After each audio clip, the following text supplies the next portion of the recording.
Hi, I am Arushi from Lucknow, Uttar Pradesh. I'm a postgraduate in social work with specialization in women-centered practices from Tata Institute of Social Sciences, Mumbai. This is a short series that I'm curating to share my experience of taking the 2021 UGC NET-JRF examination. The results of the same were declared on 19th of Feb, and I'm extremely happy and immensely grateful to share that now I'm qualified for both. This was my first attempt, and I had about 20 to 25 days for preparation. And through this particular episode, I will be sharing my strategy for preparing for this exam.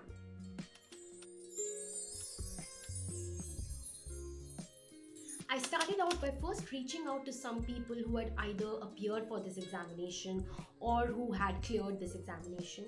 And also, in the meanwhile, I started watching YouTube videos on how we can prepare for this examination. After conducting a preliminary analysis that was to understand this paper from the perspective of students who had already taken it, now it was time for me to familiarize myself with the pattern of the paper. How many papers were there in this examination? How many questions were there in each paper? What was the marks allotment for each question in each paper? The qualifying marks for each paper, and so on and so forth.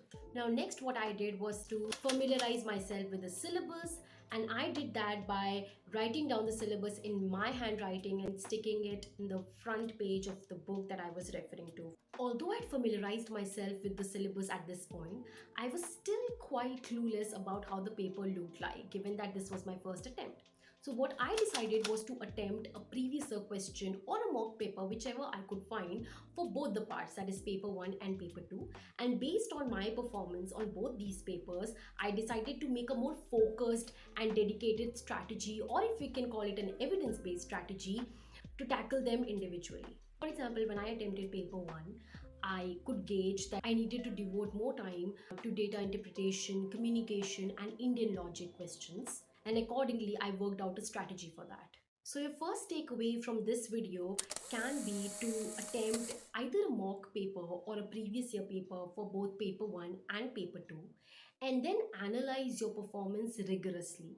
Based on that analysis, make a more targeted strategy and decide how you want to invest your time per unit for both the papers. Now, as I shared, I had gone through several YouTube videos and also spoken to a couple of people who had already appeared for this examination.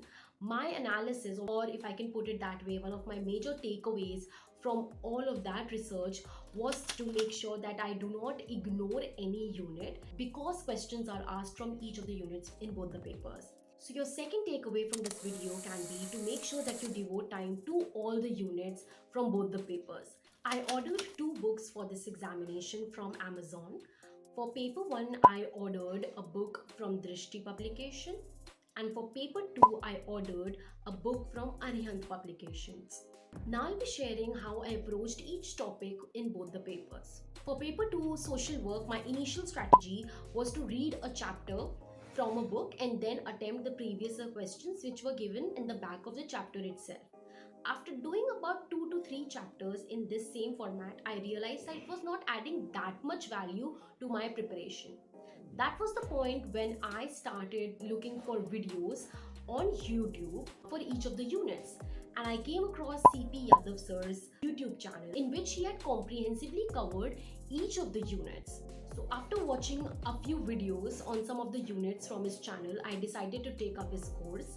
And now my strategy was to first watch his channel for a specific unit, and then skimming through the theory which was given in the book, and after that attempting previous year questions from the same chapter, and then attempting some quizzes which were provided by Sir himself for each unit.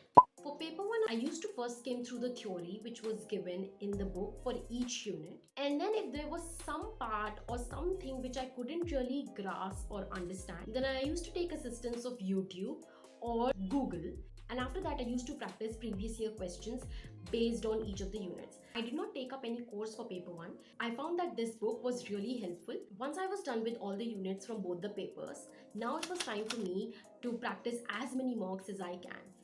I found the NTA's website really helpful for that matter, since they provide previous year questions which you can practice at your end, and also some mocks were provided to us by CP Yadav sir, so I used both of them. Your third takeaway from this video can be to practice as many mocks as you can, because it really helps in time management and also building confidence. And if you prefer making handwritten notes or mind maps, go ahead and do that. I think it really helps us in quick revisions, especially before the examination. These are some of the notes that I made for some of the units from paper 2, and it really helped me a lot a couple of days before the examination, quickly revising my units. This was my strategy of taking this examination. A disclaimer that I want to put out here is that nowhere I'm trying to proclaim that this is the best or the only way to prepare for this examination. All I'm trying to do here is to share how exactly I prepared for this exam. If you watched my journey of taking this examination, you would see how confused, nervous, excited I was throughout the journey. But the one thing that really kept me going through all that anxiety was my motivation behind why exactly I wanted to take this examination. Hence, your last takeaway, and also I feel the most important takeaway from this video, can be to make sure that you are clear in your own head with respect to why exactly you are taking this examination. Because once you are clear with that, then in the phases when you feel dejected, demotivated, not in the mood of studying, or just giving up altogether, that motivation of yours will help you in processing all of that anxiety and process whatever that you're feeling. Maybe take a step back, relax, and then in no time you'll find yourself back at your desk preparing for your exam. Thank you so much for watching this video. I hope that it adds value to your preparation. If you have any specific questions, feel free to put them in the comment section, and I'll be happy to share my perspective on it. Until then, keep critiquing and creating.